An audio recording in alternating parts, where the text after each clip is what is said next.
हाथ पकड़ना भी हाथ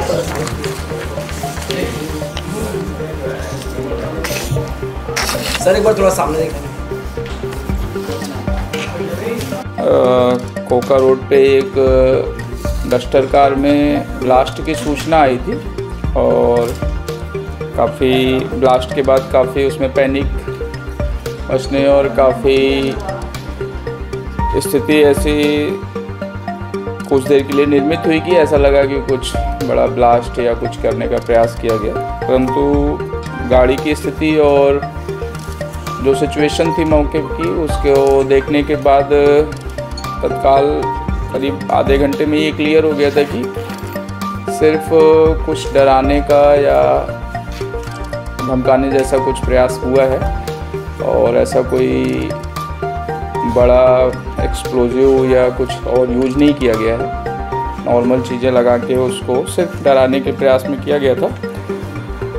तो जो भी घटना पे तत्काल पुलिस ने वहाँ से मौका वारदात से गाड़ी को रिकवर किया, गाड़ी लाया, गाड़ी को एफएसएल से जांच कराई। जांच कराने के पश्चात प्रथम दृष्टया जो हमारा शक था वो सही निकला कि सिंपल उसमें जो पटाखों में बारूद यूज़ होता है वो टाइगर बम के बारूद निकाल कर उसको एक डिब्बे में भर के उसको प्लांट करके बैटरी लगा के उसको ब्लास्ट किया गया।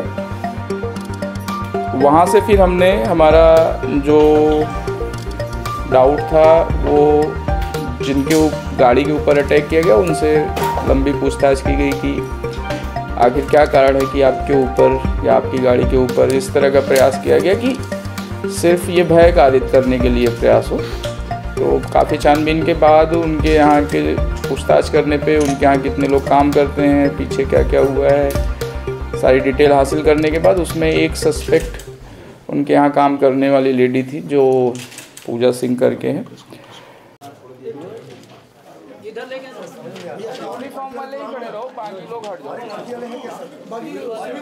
आरोपी पकड़ा गया पूरा मामला।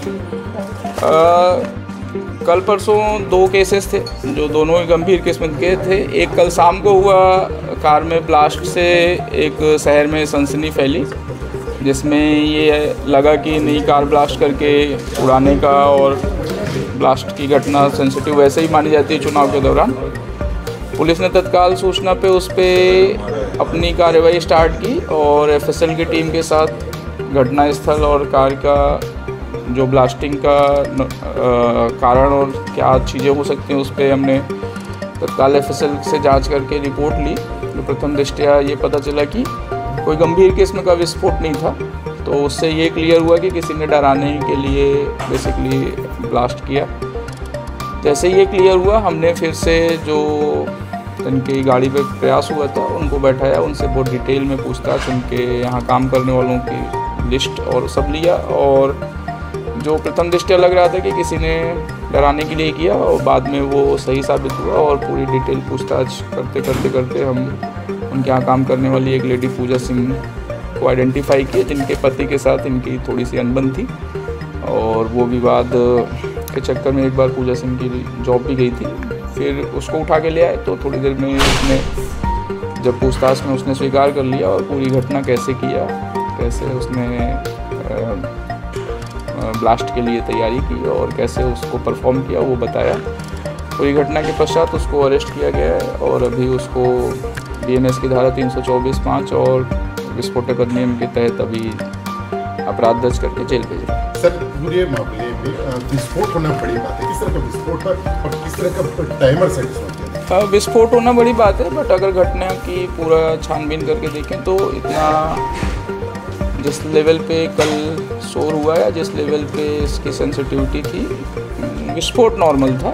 जो नॉर्मल पटाखे टाइगर बम जैसे किए जाते हैं वो भी बंद गाड़ी में अगर आप पटाखे छुड़ाए तो वैसे ही टाइप का इम्पैक्ट आएगा, सेम उतना ही था। और हाँ ये ज़रूर है कि जो टॉयज़ में आजकल रिमोट यूज होते हैं तो जो आरोपी है वो कंप्यूटर साइंस से इंजीनियरिंग किया हुआ है तो उसने उन टॉयज़ से बैटरी ऑपरेटेड टाइमर लगाकर रिमोट से उसको ब्लास्ट किया। ये एक उसमें सेंसिटिविटी दिखी है और उस पर उसके अगेंस्ट कार्रवाई कर रहे हैं। सर किस तरह की प्लानिंग की है इसने कि पहले वो आया फिर लगाया? प्लानिंग जैसा कुछ नहीं था, उसको सिर्फ चूँकि उस जो हमने पूछताछ किया उसको उसका घर खराब होने का मतलब उसको दुख हो रहा था। उसके बार बार समझाने के बावजूद उसको वो लग रहा था कि नहीं कोई नहीं मान रहा है, सिर्फ उसने सबक सिखाने के लिए उसने वो प्रयास किया। Thank you sir. वाला बता दीजिए पैसे लगाओ, ठीक है।